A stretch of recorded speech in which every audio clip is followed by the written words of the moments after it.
tingnan natin wait lang. Punta na natin 'yon. Sabi ni Con, ito. Oops, ako nag-con pa sila. Nag-standby. Ito na, si Villanueva, mabasat. Ito. Ano sasabi? Ito, wala katatawa ako dito. Pati si Satanas, binanggit niya. Sige. Pasok, Villanueva. Okay. Put on record, my Bato de la Rosa as to whether or not plenary action can be superseded, Mr. President, by any action of the committee or even the Senate President. Mr. President, let me put on record my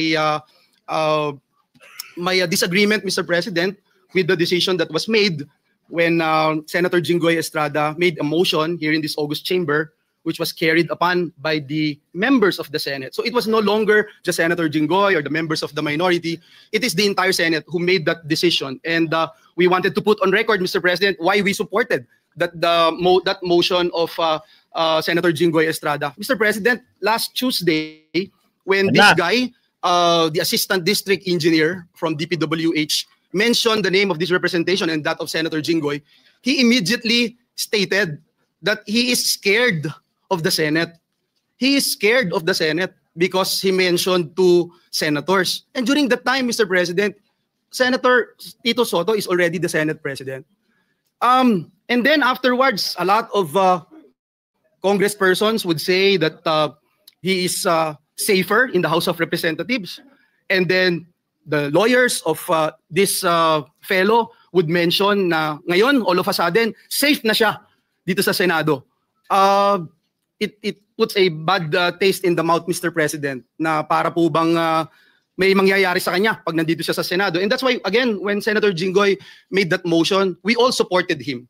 And not just the members of the minority, but the entire members of the Senate. And so, Mr. President, even if the majority right now, including some members of the minority, would support the idea of bringing him here in the Senate premises, Senate custody, I will have no objection, Mr. President. But as a former majority leader, I tried to look at the rules, Mr. President. I have not seen a single line in the Senate rules that says the plenary action ay po pwede pong masupersede ng anumang suggestion ng committee o ng mga abogado po natin sa Senado. But again, Mr. President, let me put on record, I will submit with the wisdom of the majority. If that is the desire of the majority, na ibalik po siya dito, yes, I have no problems with that, Mr. President. It's just that I appeal to my colleagues here. Dear colleagues, kung kayo ho dito ang isa sa mga pinangalanan, kahit wala akong ebidensya, kung kayo po dito... wala palang ebidensya. Hindi pala ebidensya yung mga nakita noon. Ikaw nga mismo, post mo yun eh. Sarili mong post yun, di ba? Yung nagdiin sa'yo, mas lalong kumakalat, nag-trending. Sariling post mo, ikaw mismo nag-post. Hindi pa ebidensya na hindi kayo magkakilala pero magkasama kayo sa picture. Ha? Nako po, nag-voting pa kayo. Anak ng kamote. O sige tuloy. Ito, ang ginawan ng, sabi nga ni Senator Cayetano, hindi screenshot eh. Picture ng isang telepono. Kayo ho yung gawa ng ganun. Kayo ho yung gawa na sabihin, idinala sa bahay nyo yung pera. Ginawa lang pala yun. Pero si Alcantara, inamin niya, cellphone niya yun. Di ba? Inamin niya Alcantara. Tinanong siya, cellphone mo ba yung pinicturan? Oo po. Tapos ngayon, ginawa lang pala yung ebidensya. Naku po! Kanino kayo naniniwala, mga kakabsat? Putragis. Doon po sa simbahan ng JIL Church. Mr. President, hindi ko alam kung anong mararamdaman nyo kung nasa sapatos ko po kayo. Kahit si Satanas, hindi papayag dun sa script niya. Yun na naman. Buti na tanas. Yun na naman yung kanya. Yung trademark niyang magsalita. O sige, isa pa. Bahan ng JIL Church. Mr. President, hindi ko alam kung anong mararamdaman nyo kung nasa sapatos ko po kayo. Kahit si Satanas, hindi papayag dun sa script niya. Tatanggap ka ng suhol sa simbahan. Tapos, kung ano yung sabihin niya, yun ang masusunod. Doon ako sa PNP custodial. Doon ako sa Senado ngayon, nagbago na isip ko, and then susunod doon tayo. Mahirap po lunukin yun, Mr. President. Dear colleagues, sana hindi nyo maranasan itong ginawa sa amin. Lahat ng paano nila mararanasan eh? Wala naman silang ginawa. Diba? Yun lang pinagkaiba nila sa iyo. Sila wala silang ginawa. Nako pa. O, sige tuloy. Totohanan, pumupunta sa atin.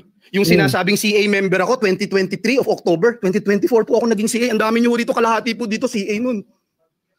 2023, sabi, kino-confirm si Secretary Bunuan. 2022, confirmed si Secretary Bunuan.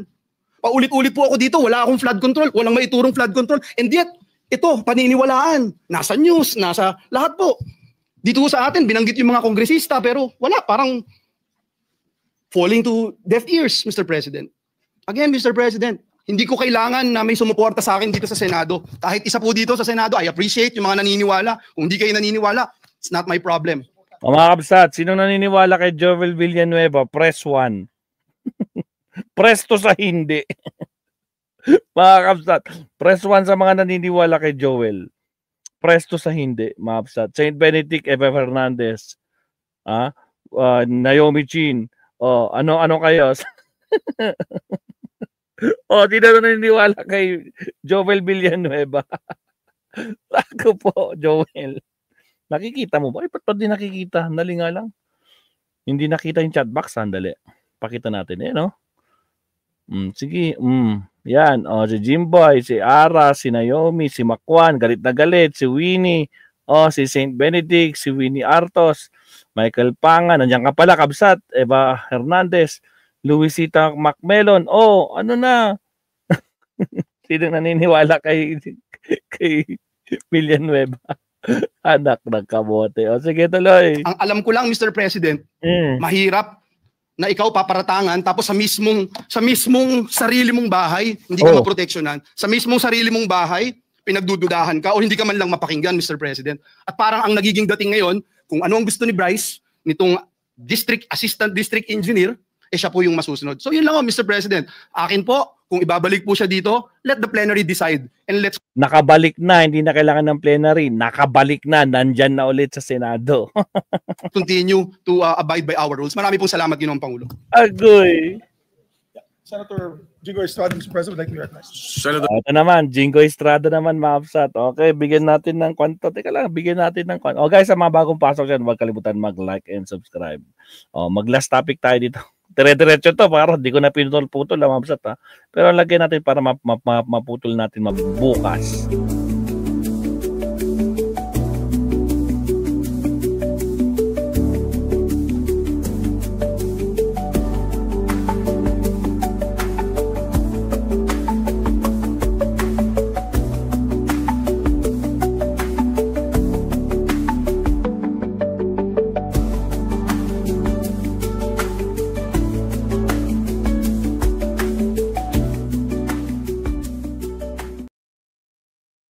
Alright, mga kabsat. Ito, ituloy natin, mga kabsat. Pagkatapos magsalita ni Jovel Villanueva, ito na, Jinggoy, ikaw ang pinaka nasa hot seat ngayon. Pasok! Jinggoy Estrada, sir, next.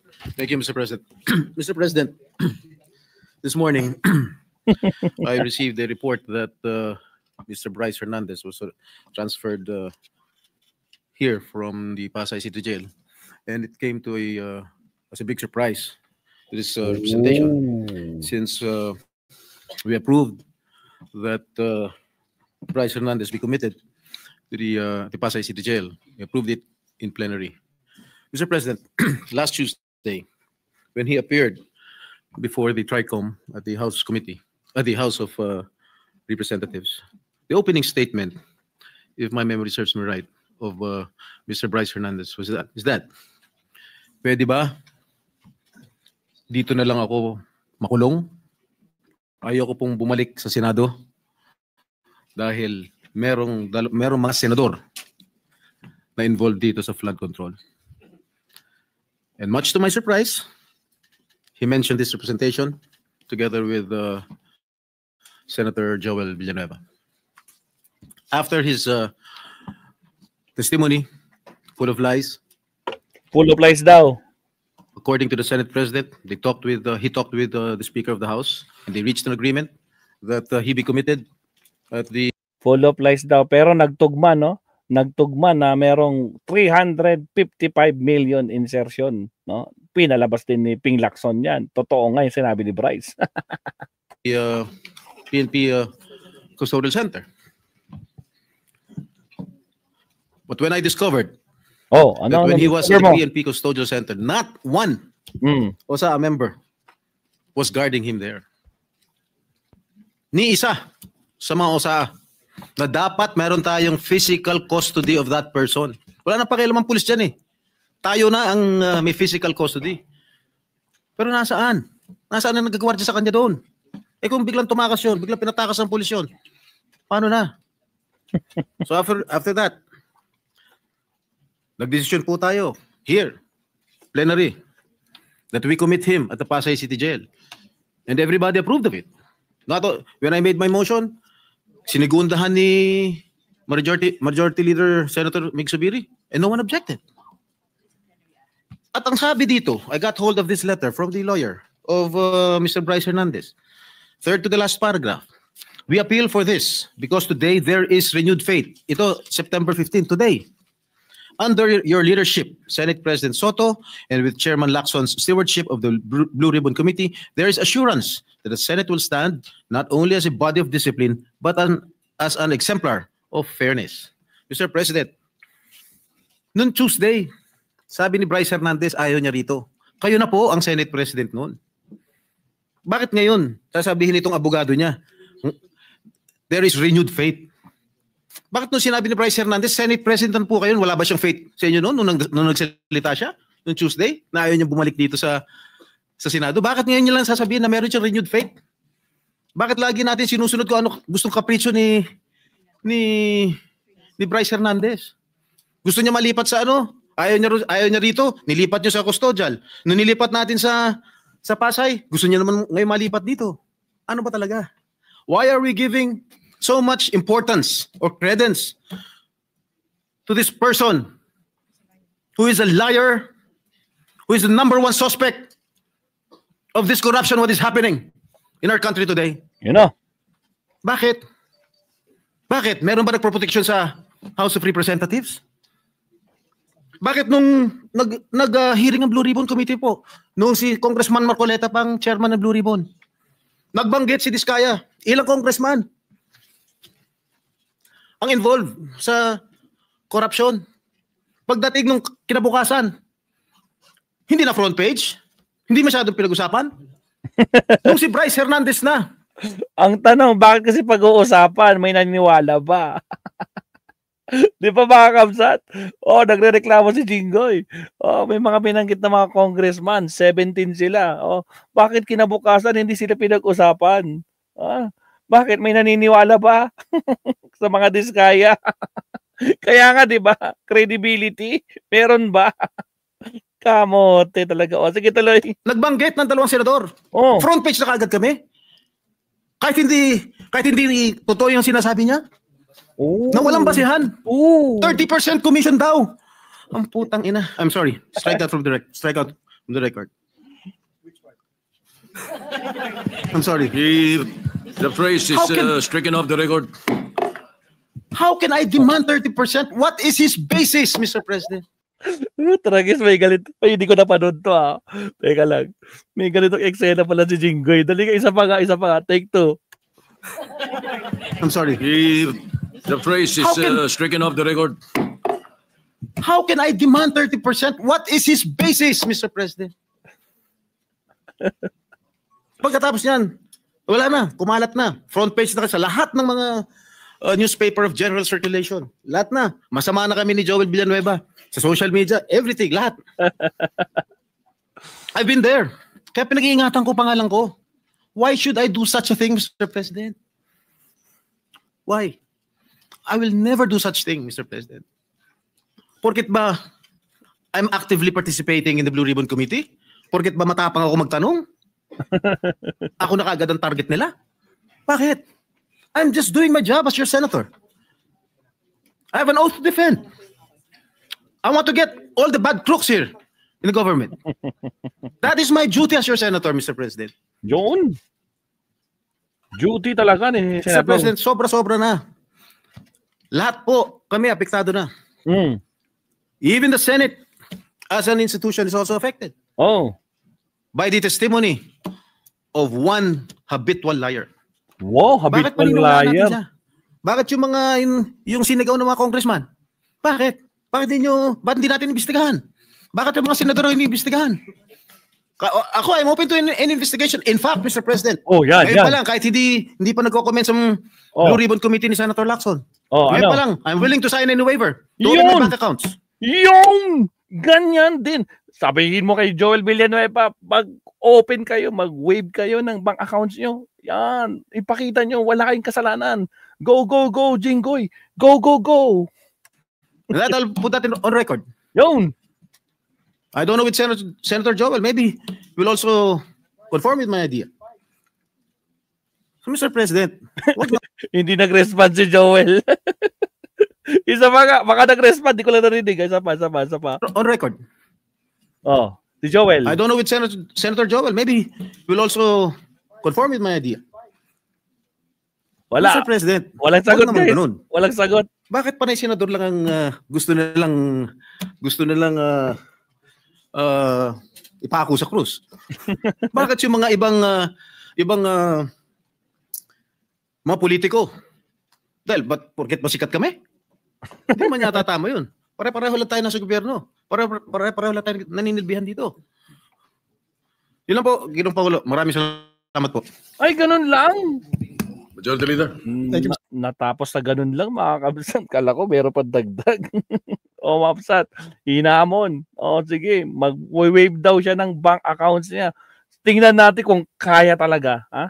Hindi pa daw nag-uumpisa, mag-waive na siya. Ha? Mga kabsat, tandaan natin markado. Si Estrada, mga kabsat, mag-waive siya ng kanyang bank accounts. At yan ang hihintay natin, tulad ng pangako ni Marcoleta na pag siya ang naging senador, libre na yung mga kuryente nyo pag 2,000. Ha? Ngayon ang pangako niya nitong si Jinggoy, mga kapatid. Magwe-waive daw siya ng kanyang bangko. Tingnan natin kung totoo, mga kapatid. Tingnan natin kung hanggang saan ang kaya niya. No? Tingnan natin. Anak ng kamote. Shout out back Deo Marte Kabsat. Hello. Ara Mendoza, shout out Kabsat. Sa mga bagong pasok, may kami shout out. Again, huwag kalimutan mag-like and subscribe. Dako pa. Sige tuloy. Mr. President, we thank our distinguished gentlemen for their manifestations. And during the break, I believe we have reached a consensus. Okay. Hindi naman po siguro tayo mag-away na yun. No need for a vote with the minority leader and the group. I believe that better coordination na lang po. And we agreed to coordinate better with the minority floor leader in these certain issues. Okay na yan. Okay na, Masat. Wala na. Okay na. Nakakuha na nila yung consensus nila dyan tungkol sa mga anomalyang kanyan. Mga flood control na kung ano man connection meron sila dyan. Ako pa. Nakilang oras tayo. Naku, 1 hour 40 minutes pala tayo, mga kabsat. No? Sige, magdagdag tayo ng isa, mga kabsat. Magdagdag kahit isa lang ha. So, countdown tayo. Again, maraming salamat guys sa mga nandyan. Huwag kalimutan mag-like and subscribe. Mag-isang subtopic tayo, mga kabsat. Biro mong haba-haba ng major topic natin, ng main topic natin, 1 hour 40 minutes. Again, thank you very much, kabsat. Pero mag-subtopic, isa lang. Para din naman sayang yung isang live stream natin. At least meron kahit isa. Salamat. Maritel T, shout out. Alright.